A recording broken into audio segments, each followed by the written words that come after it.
सुन प्रकरणमा नेकपा एमालेलाई सत्तापक्षका सांसदहरूकै साथ प्रतिपक्षमा नेकपा माओवादी केन्द्र एक्लो।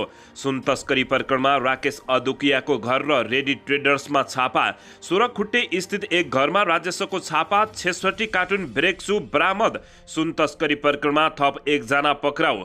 रवि लामिछानेको चेतावनी। भ्रष्टाचार काण्डमा जरोसम्म नपुग्ने हो भने सरकारको दिनगन्ती सुरु भयो।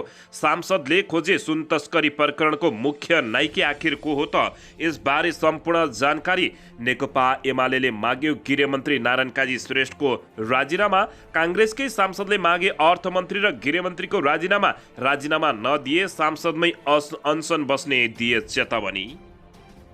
ललिता निवास जग्गा प्रकरणमा पक्राउ परेका माथि अनुसन्धान गर्न 5 दिन म्याद थप। सुन काण्डले सांसदमा हंगामा। साउन 15 गतेसम्म सांसदको बैठक स्थगित। उच्च स्तरीय छानबिन समिति गठन गर्न गरियो माग।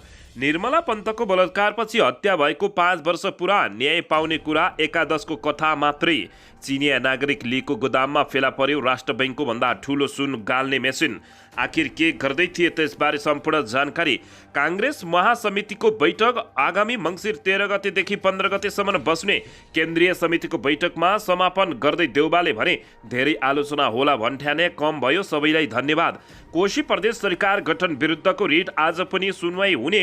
नेपाल भारत सिमानामा समातिएको गोलभेडाले भारतका 4 भन्सार अधिकृत भए निलम्बित। प्रमुख निर्वाचन आयुक्तलाई महाभियोग लगाउन जसपाका सांसदको माग। कांग्रेसका सांसद सुनिल शर्माप्रति अर्थमन्त्रीको टिप्पणी। बीमाको रकम नहुने बित्तिकै भड्किएर बोले। चामल निर्यातमा लगाइएको प्रतिबन्ध हटाउन भारतलाई आइएमएफको आग्रह। ललिता निवास जग्गा प्रकरणमा माधव कुमार नेपाल र डाक्टर बाबुराम भट्टराईलाई जेल हाल्नुपर्ने ज्ञानेन्द्र साईको माग।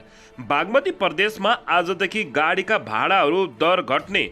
प्रहरीले हातकडी सहित ठमेल घुमाएका सानो भाइलाई 10,000 रुपियाँ धरोटीमा छाड्न अदालतले दियो आदेश। एमसीसी कार्यान्वयनको विषयमा एकीकृत समाजवादी पार्टीले सरकारसँग जवाफ माग्ने। विपद व्यवस्थापन र उद्धारलाई प्राथमिकतामा राखेर काम गर्न कार्यवाहक प्रधानमन्त्री खड्काको निर्देशन। लगातार तेस्रो दिन पनि घट्यो शेयर बजार। 2.5 अर्ब पनि पुगेन कारोबार। लघुवित्तीय खारेजीको माग गर्दै संसद भवन अगाडि लघुवित्तीय पीडितहरूले गरे व्यापक प्रदर्शन। र राष्ट्रिय स्वतन्त्र पार्टीले सुन तस्करी बारे सार्वजनिक महत्त्वको प्रस्ताव दर्ता गरायो। गृहमन्त्रीको भने राजीनामा नमाग्ने। मोटरसाइकल दुर्घटनामा अनुसन्धान अधिकृतको भयो मृत्यु। धरानमा डेङ्गुले लियो हालसम्म 7 जनाको ज्यान। भदौ 10 गतेदेखि मुन्द्रेको गाई जात्रा ल्याउने जितु नेपालको तयारी। विषालु च्याउ खाँदा पूर्वी नवलपरासीमा 2 जनाको भयो मृत्यु। काठमाडौँका विष्णुमती इस्नुमती धोबीखोलामा बाढीको जोखिम। सतर्कता अपनाउन आग्रह। भारतीय प्रधानमन्त्री नरेन्द्र मोदी विरुद्ध दोस्रो पटक अविश्वासको प्रस्ताव दर्ता। बालकृष्ण खाँड प्रकरणमा बोलेन कांग्रेस। महामन्त्री थापाको नोट अफ डिसेन्ट। अब हेर्नुहोस् पुरा समाचार। दर्शक महानुभावहरू नमस्कार। नेपाली न्युज टिभीको न्युज बुलेटिन खबरमा यहाँहरूलाई हार्दिक स्वागत छ। सदाझै आज पनि तपाईँहरूमाझ देश तथा विदेशका महत्त्वपूर्ण समाचार अपडेटका साथ उपस्थित भइसकेका छौँ। दर्शक महानुभावहरू हामीलाई तपाईँहरूले कहाँदेखि हेर्दै हुनुहुन्छ नेपाल भई जिल्ला र ठाउँको नाम लेख्नुहोला। यदि विदेशमा हुनुहुन्छ भने आफू रहेको देशको नाम पनि लेख्न नभुल्नुहोला र हाम्रो च्यानल नेपाली न्युज टिभीलाई अहिलेसम्म पनि सब्सक्राइब गर्नुभएको छैन भने सब्सक्राइब गर्नुहोला, साथै सँगै रहेको बेल आइकनलाई दबाउन पनि नभुल्नुहोला। आउनुहोस् दर्शक महानुभावहरू आजको पहिलो तथा विशेष खबरतर्फ लागौं। दर्शकबिन राजस्व अनुसन्धान विभागले सोरखुट्टेबाट ब्रेक्सु लेखिएको 66 वटा कार्टुन बरामद गरेको छ। सोभित्र सुन रहेको आशंका गरिएको छ। बुधबार अपराह्न राजस्व अनुसन्धान विभाग, सशस्त्र प्रहरी र नेपाल प्रहरीको टोलीले सोरखुट्टे नजिकै रहेको एक घरमा छापा मार्दा सो परिणाममा ब्रेक्सु फेला पारेको जानकारी प्राप्त भएको छ। उक्त गोदाममा छापा मार्दा भेटिएको उक्त सामान राजस्व अनुसन्धान विभागले लगेको छ। ती सामान पनि यस अघि विमानस्थलबाट जफत गरिए जस्तै शंकास्पद रहेको राजस्व विभागले जानकारी दिएको छ। ती सामानहरू कसका हुन् भन्ने अझै नखुलाइएको जानकारी प्राप्त भएको छ। दर्शकबिन यसैबीच 1 क्विन्टल सुन भित्राउने रेडी ट्रेडर्सको सोरखुट्टे गोदाममा र व्यापारिक राकेश आदुकियाको घरमा राजस्व अनुसन्धान विभागले बुधबार छुट्टै छुट्टै रूपमा छापा मारेको छ। विभागले 1 क्विन्टल सुन तस्करी प्रकरणमा संलग्न रेडी ट्रेडर्स प्रणालीको गोदाममा र सुन प्रकरणको प्रमुखको रूपमा आशंका गरिएका व्यापारी राकेश आदुकियाका कमल पोखरी स्थित घरमा छापा मारेको हो। छापा मार्ने क्रममा गोदामबाट ठूलो परिमाणमा ब्रेकसु बरामद भएको छ। विभागले रेडी ट्रेडर्सको नाममा 2 साउन अघिका विभिन्न मितिमा आयात गरेको ठूलो परिमाणको ब्रेकसु बरामद गरेको छ।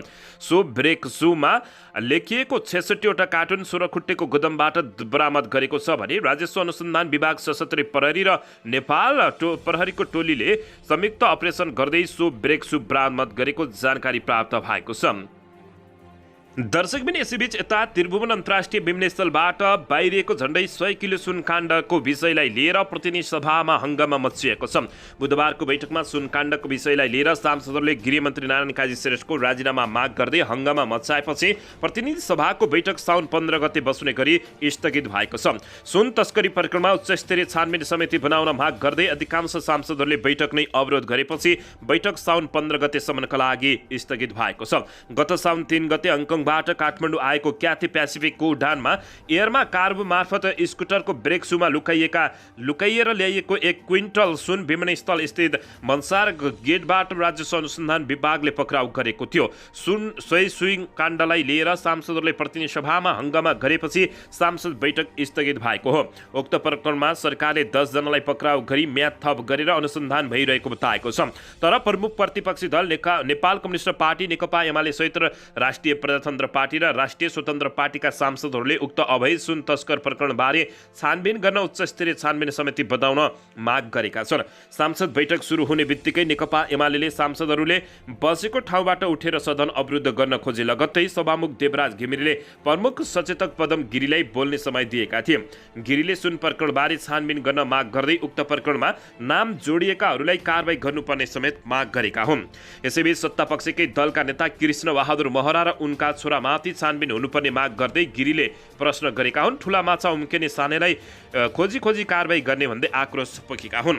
पछिल्लो 1 वर्ष यता विमानस्थलको सुरक्षा व्यवस्था फितलो बनाइएको टिप्पणी गर्दै सचेतक गिरीले विमानस्थलबाट केही समय अगाडि मात्रै दुबईबाट 9 किलो सुन विद्युतीय चुरोटभित्र लुकाइएर ल्याइएको थियो।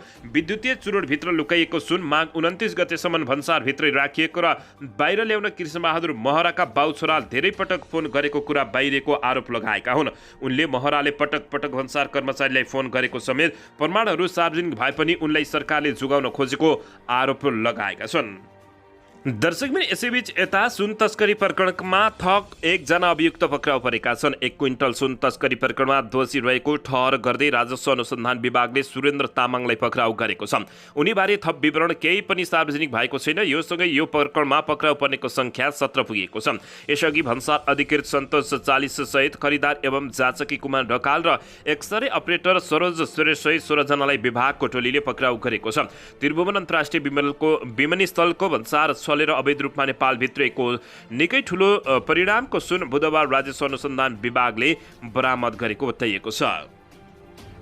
दर्शक महानुभावहरू यसैबीच यता राष्ट्रिय स्वतन्त्र पार्टी रासपाका सभापति रवि लामिछानेले सरकारले छानबिन सुरु गरेका विषयहरू जरासम्म नपुगेको भन्दै असन्तुष्टि जनाएका छन्। प्रतिनिधि सभाको बुधबारको बैठकमा बोल्दै नक्कली भुटानी शरणार्थी प्रकरण, ललिता निवास र सुनकाण्डबारे सरकारले फाइल खोले पनि भ्रष्टाचार काण्डको जरोमा पुग्ने गरी छानबिन नगरेको उनले बताएका छन् र भ्रष्टाचारीहरूले बचाएको उनले आरोप लगाएका छन्। कुनै पनि विषयलाई गिजुल्ने मात्र नभई जरासम्म पुग्ने साहस लिएको भए ठिक छ, नत्र केही कर्मचारीलाई सरुवा गरेर फाइल खोले चाहिँ गर्न थाले सरकारका दिनगन्ती सुरु हुन्छन् भन्दै उनले चेतावनी दिएका छन्। सभाको बैठकमा बोल्दै उनले भने हरेक विषय सरकारले सुरु गर्दछ, अलि जरोसम्म पुग्छ कि भन्यो अड्किन्छ गिजोलिन्छ। उनले भने भुटानी शरणार्थी प्रकरणमा जरो कहाँ छ सारा जनतालाई थाहा छ। सुरुवात गर्यो सरकार अड्कियो।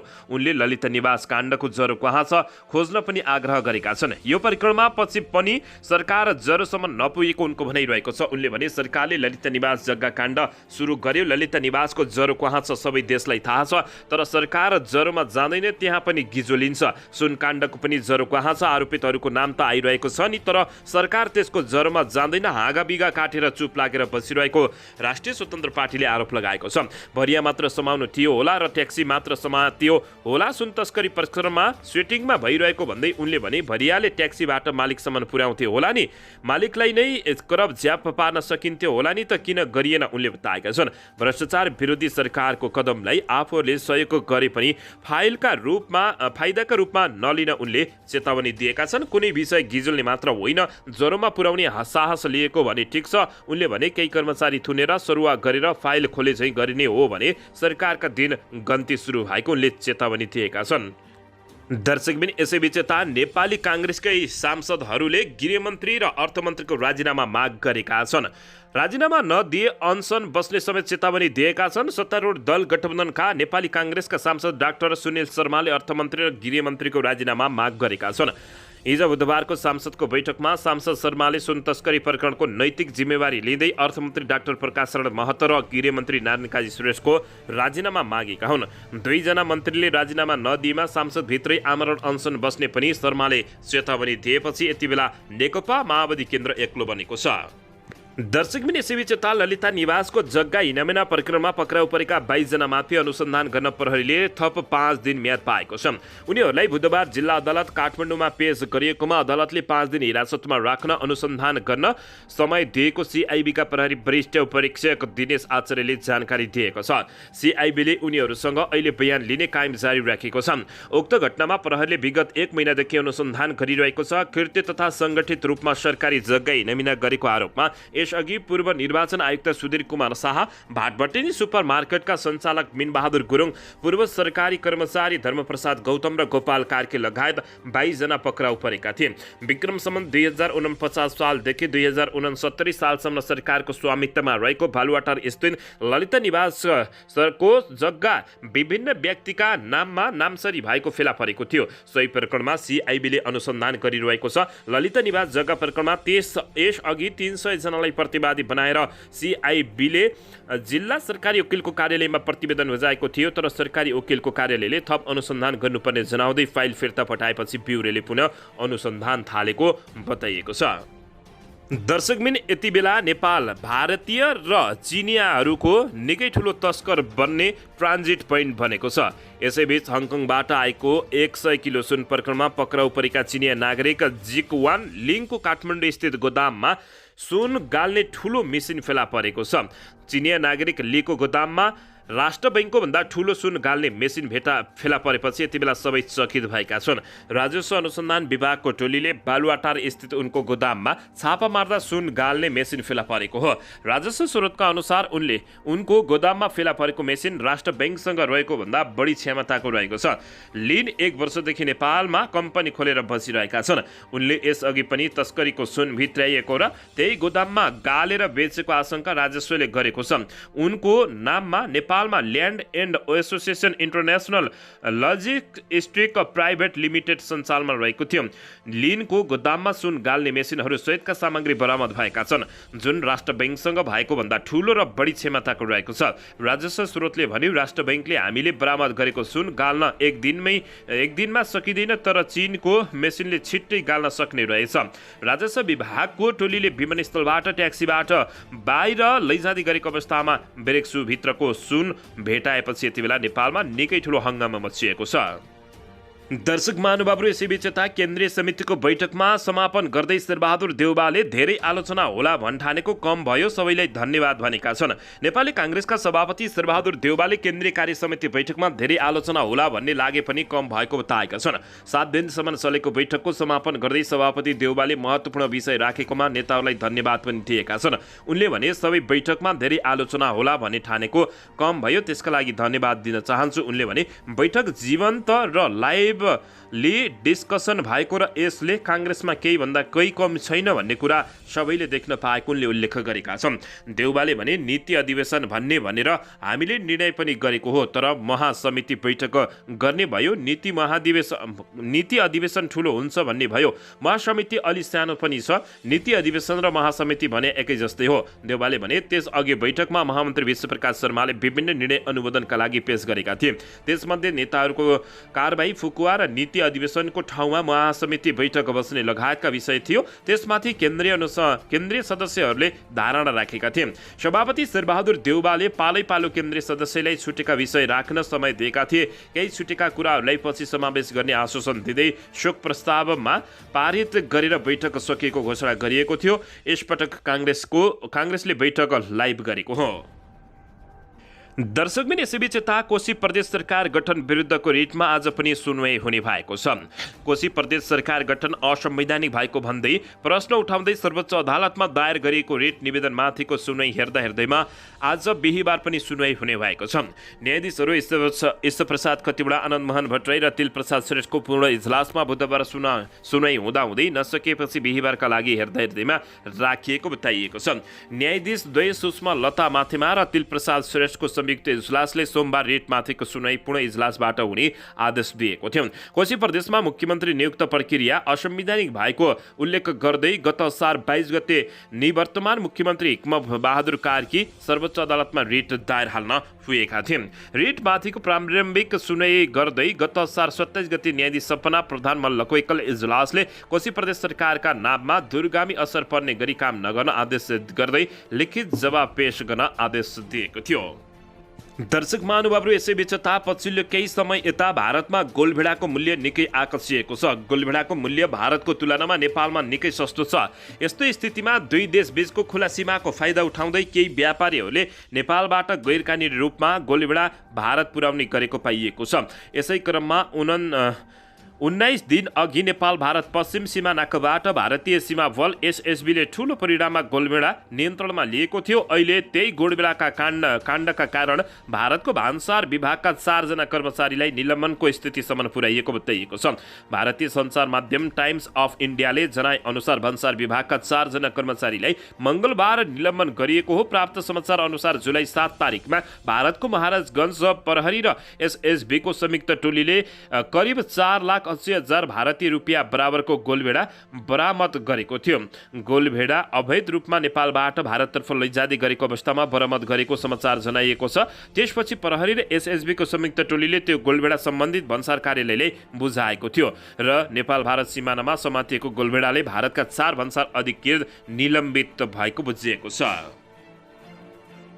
दर्शकबिन यसैबीच निर्धारित मितिमा चुनाव खर्च विवरण सार्वजनिक नगरेकोमा उम्मेद्वारलाई जरिमाना तोकेको भन्दै जनता समाजवादी पार्टीका सांसद प्रदीप यादवले प्रमुख निर्वाचन आयुक्त दिनेश कुमार थापलियालाई महाभियोग लगाउन माग गरेका छन्। खर्च विवरण सार्वजनिक नगरेका यादव सहितका उम्मेद्वारहरूलाई आएको साउन 1 मा बसेको बैठकले जनै 15,000 रुपियाँ जरिमाना गर्ने निर्णय गरेको थियो। जरिमाना तोकेर आयोगले आफ्नो चरित्र हत्या गरेको भन्दै यादवले यस्तो माग गरेका छन्। कानुनको आफै व्याख्या गरेर निर्वाचन आयुक्तले जरिमाना तोकेको छन्। उनले भने त्यो खेदजनक छ। यादवले प्रतिनिधि सभा बैठकमा भने प्रमुख निर्वाचन आयुक्तलाई माफी माग्न अनुरोध गर्दछु। माफी माग्नु भएन भने त्यस्ता प्रमुख आयुक्तहरूलाई मानहानि मुद्दा ठोक्नु पर्दछ कि महाभियोग लगाउनु पर्दछ। आयोगले गत वर्षमा सम्पन्न निर्वाचनमा खर्च विवरण सार्वजनिक नगरेको प्रतिनिधि सभा मार्फत 1,037 जना र प्रदेश सभातर्फ 1,398 जना उम्मेद्वारको विवरण सार्वजनिक गरेपछि यादवले यस्तो धारणा राखे।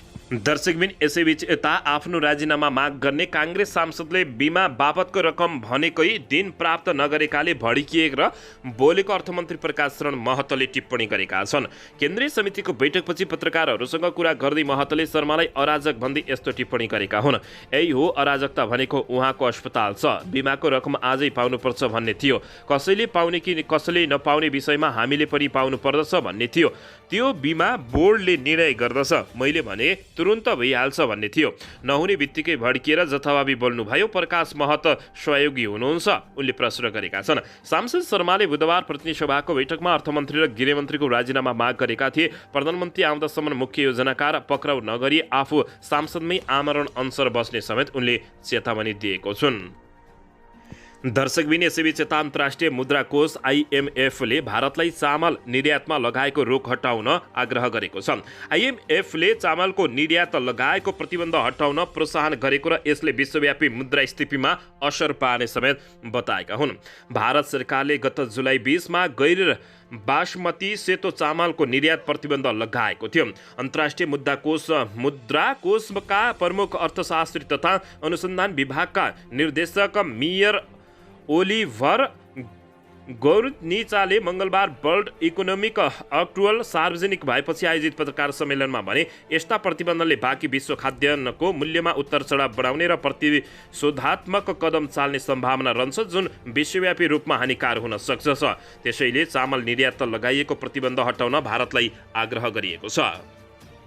दर्शकबिन यसैबीच यता ललिता निवास जग्गा प्रकरणमा माधव कुमार नेपाल र डाक्टर बाबुराम भट्टराईलाई जेल हाल्न ज्ञानेन्द्र साईले माग गरेका छन्। काठमाडौँको बालुवाटार स्थित ललिता निवासको 133 रोपनी सरकारी जग्गा नक्कली मोही खडा गरेर दिएको प्रकरण फेरि सांसदमा उठेको छ। राष्ट्रिय प्रजातन्त्र पार्टीका प्रमुख सचेतक ज्ञानबहादुर साईले बुधबारको सांसद बैठकमा बोल्ने क्रममा ललिता निवास जग्गा प्रकरणमा निवास नक्कली मोही खडा गर्ने निर्णय तत्कालीन प्रधानमन्त्रीहरू माधव कुमार नेपाल र डाक्टर बाबुराम भट्टराईको पालामा भएको दावी गरेका छन्। साईले ललिता निवास जग्गा प्रकरणमा तत्कालीन दुई पूर्व प्रधानमन्त्रीहरू डाक्टर बाबुराम भट्टराई र माधव कुमार नेपाललाई पक्राउ गरेर जेल हाल्नु पर्ने समेत बताएका छन्। उनले तत्कालीन प्रधानमन्त्री माधव कुमार नेपालको पालामा 2066 साल चैत 29 गते, 2067 साल वैशाख 31 गते, 2067 साल साउन 28 गते 3 पटकसम्मको मन्त्री परिषदको निर्णयबाट ललिता निवासको 113 रोपनी जग्गामा नक्कलीमय खडा गरिएको बताएका छन्। त्यस्तै तत्कालीन प्रधानमन्त्री डाक्टर बाबुराम भट्टराईको पालामा 2069 साल असोज 18 गते थप नक्कलीमय खडा गरेर ललिता निवासको सरकारी जग्गा अपचलन गरिएको उनले दावी गरेका छन्। यसैबीच 113 रोपनी सरकारी जग्गा 4 पटकको मन्त्री परिषदबाट नक्कलीमय खडा गरेर दिएका छन्। उनले भने मन्त्री परिषदको निर्णय गरेर बालुवाटारको जग्गा बेच्नेहरू अहिले सांसदमा आउँदछन्। उनले भने त्यस प्रकरणमा टिप्पणी उठाउनेहरू माथि कारबाही गरेर अहिलेका मन्त्रीहरूले शक्ति प्रदर्शन गरिरहेका छन्। धान खाने मुसो चोट पाउने भ्यागुतो जस्तो भएको छ। यदि दम र हिम्मत छ भने, काम गर्ने क्षमता छ भने तत्कालीन 2 जना प्रधानमन्त्रीहरूलाई जेल हालेर देखाउन उनले आग्रह गरेका छन्। दर्शकबिन यसैबीच यता बागमती प्रदेशमा आजदेखि गाडी भाडा घट्ने भएको छ। बागमती प्रदेशमा आज बिहिबारदेखि सार्वजनिक यातायातको भाडा घटाउने भइएको छ। 11 जेठमा बागमती प्रदेशले भाडा दर समायोजन गरेको थियो। नेपाल आयल निगमले 1 साउनमा इन्धनको मूल्य स्वचालित प्रणाली लागू गरेपछि बागमती प्रदेशले फेरि गाडी भाडा समायोजन गर्न लागेको हो। मन्त्रालयको अनुसार बागमती प्रदेशमा चल्ने लामो रुटको सवारी साधनमा 2.30% मालवाहक सवारी साधन, ट्रकमा 3.1% र सिटी बसहरूमा 3.26%ले भाडा घट्ने बताइएको छ।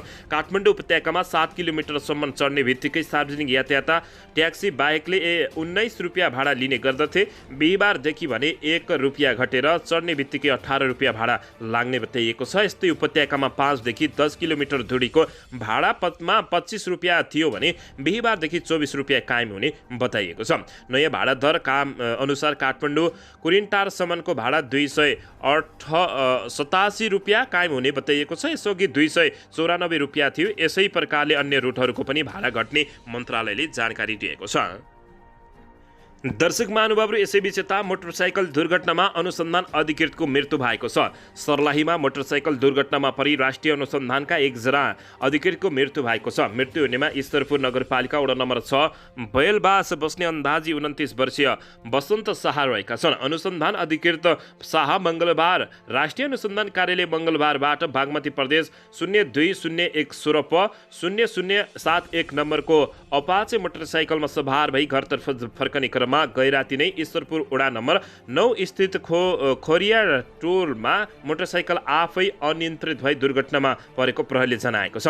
अनुसन्धान अधिकृत शाहको मोटरसाइकल दुर्घटना गैराती भए पनि प्रहरीलाई घटना हिजो जानकारी भएको जिल्ला प्रहरी कार्यालय सर्लाहीले जानकारी दिएको छ। मृतक अनुसन्धान अधिकृत शाहको सपरीक्षणको लागि प्रादेशिक अस्पतालमा लगिएको जानकारी प्राप्त भएको हो। दर्शकबिन यसैबीच यता धरानमा डेङ्गुले 7 जनाको ज्यान लिएको छ। धरानमा जेठदेखि डेङ्गु फैलिएको डेङ्गुले 7 जनाको मृत्यु भएको छ। धरान उपमहानगरपालिकाका वडा नम्बर 11, 15, 17 र 18 डेङ्गुबाट सबैभन्दा बढी प्रभावित देखिएका छन्। धरान उपमहानगरपालिकाका स्वास्थ्य प्रमुख उमेश मेहतले 3532 जनाको परीक्षण गर्दा 2066 जना डेङ्गुका बिरामी भएको पुष्टि गरेका छन्। यसैबीच उपमहानगरले डेङ्गु नियन्त्रणका लागि लामखुट्टे नष्ट गर्ने अभियानलाई नै प्रभावकारी उपायको रूपमा लिएर काम गरिरहेको दाबी गरेको छ। धरानका मेयर हर्का साम्पाङ उपप्रमुख ऐन्द्र विक्रम मेघा स्वास्थ्यकर्मीहरू सहितको टोलीले धरानको वडामा समेत वडा नम्बर 15, 11, 16 मा लामखुट्टे नष्ट गर्ने अभियान समेत चलाएको जानकारी प्राप्त भएको छ। दर्शकबिन यसैबीच यता विवादित होली वाइनको कार्यक्रममा केपी शर्मा ओलीले सम्बोधन गरेका छन्। नेकपा एमालेका अध्यक्ष एवं पूर्व प्रधानमन्त्री केपी शर्मा ओलीले कम्बोडिया पुगेर नेपालमा धेरै विवादमा परेको युनिभर्सल पिस फेडरेसनको कार्यक्रममा सम्बोधन गरेका छन्। नेपालमा होली वाइन भनेर चिनिने फेडरेसनको कार्यक्रमलाई सम्बोधन गरेका केपी शर्मा ओलीको सचिवालयले जानकारी दिएको छ। शान्ति र लोकतन्त्रको लागि अन्तर्राष्ट्रिय सम्मेलनकालाई अध्यक्ष ओलीद्वारा सम्बोधन केपी शर्मा ओलीको सचिवालयले तस्बिर सहित दिएको सूचनामा भनिएको छ। निर्वाचन पर्यवेक्षणका लागि पत्नी राधा साक्य सहित अध्यक्ष ओली गत साउन 2 गते कम्बोडिया गएका थिए। ओलीले साउन 6 गते अर्थात् 22 जुलाईमा कोरियाली क्रिस्चियन धर्म प्रचारक संस्थाका युनिभर्सल पिस फेडरेसनको कार्यक्रममा सम्बोधन गरेका हुन्। ओली साउन 8 गते नेपाल फर्किसकेका छन्। युनिभर्सल पिस फेडरेसनले नेपालमा केही वर्ष अगाडि गरेको कार्यक्रममा तत्कालीन नेकपाका नेता तथा त्यसबारीका प्रधानमन्त्री समेत रहेका केपी शर्मा ओली र नेता माधव कुमार नेपाल सहभागी भएका थिए। होटल हायतमा भएको उक्त कार्यक्रममा प्रधानमन्त्री नै सहभागी भएको थियो भने चर्को विरोध भएको थियो। त्यतिबेला परिवार दलका अध्यक्ष समेत रहेका नेता एकनाथ ढकाल उक्त फेडरेसनका नेपाली एजेन्ट रहेका थिए। ढकाल अहिले नेकपा एमालेका सांसद रहेका छन्। दर्शकबिन यसैबीच यता मोदी सरकार विरुद्ध भारत गठबन्धनले अविश्वासको प्रस्ताव लिएको छ। भारतका प्रधानमन्त्री नरेन्द्र मोदी नेतृत्वको सरकार विरुद्ध संसदमा अविश्वासको प्रस्ताव ल्याइएको छ। भारतीय नेसनल काङ्ग्रेसका सांसद गौरव गोगोईले बुधबार विपक्षी गठबन्धन भारतीय राष्ट्रिय विकास समावेशी गठबन्धन अर्थात् भारतको तर्फबाट मोदी सरकार विरुद्ध अविश्वासको प्रस्ताव पेश गरेका हुन्। मिडिया रिपोर्टका अनुसार बुधबार बिहान 9:20 बजे अविश्वासको प्रस्ताव सभामुख समक्ष पठाइएको थियो। सभामुख ओम बिरालले अविश्वासको प्रस्ताव स्वीकृत गर्दै छलफलपछि मिति तय गरिने बताएका छन्। अविश्वासको प्रस्तावको समर्थनमा 50 सांसदको समर्थन भए सांसद सभामुखले समय र मिति तोक्नुपर्ने प्रावधान रहेको छ। कुनै पनि लोकसभा सांसदले 50 सांसदको समर्थनसहित अविश्वासको प्रस्ताव पेश गर्न सक्ने कानुनी व्यवस्था रहेको छ। लोकसभाको नियम 198 अनुसार सांसदहरूले दिनको 10 बजे अगाडि लिखित सूचना दिनुपर्ने हुन्छ। सरकारले सदनमा सङ्ख्या हटाउनु नसके राजीनामा दिनुपर्दछ। यसैबीच मोदी सरकार विरुद्ध विपक्षी दलले अविश्वासको प्रस्ताव ल्याएको यो पहिलो पटक भने होइन, तर प्रधानमन्त्री नरेन्द्र मोदीको दोस्रो कार्यकालमा यो पहिलो पटक रहेको छ। यसअघि 20 जुलाई 2018 मा नरेन्द्र मोदी सरकार विरुद्ध अविश्वासको प्रस्ताव ल्याइएको थियो। हाल भारतीय जनता पार्टीको नेतृत्वमा रहेको गठबन्धन एनडीएसँग हाल 325 सांसदहरू छन् र अविश्वास प्रस्तावको समर्थनमा मतदान गर्ने 126 सांसदहरू मात्रै रहेको जानकारी प्राप्त भएको छ। दर्शकबिन यसैबीच यता शेयर बजार लगातार घटिरहेको छ। नेप्से ओह्रालो झरेसँगै कारोबार रकम पनि घट्दै गएको छ। नेपाल स्टक एक्सचेन्ज लिमिटेड नेप्सेका अनुसार आज बजार 8.11 अङ्कले घटेको हो। 0.37% बजार घट्दा नेप्से परिसूचक 2157.20 अङ्कमा झरेको बताइएको छ। आज 260 कम्पनीका 73,90,474 किता सेयर किनबेच हुँदा 2,43,48,769.57 रुपियाँ बराबरको कारोबार भएको छ।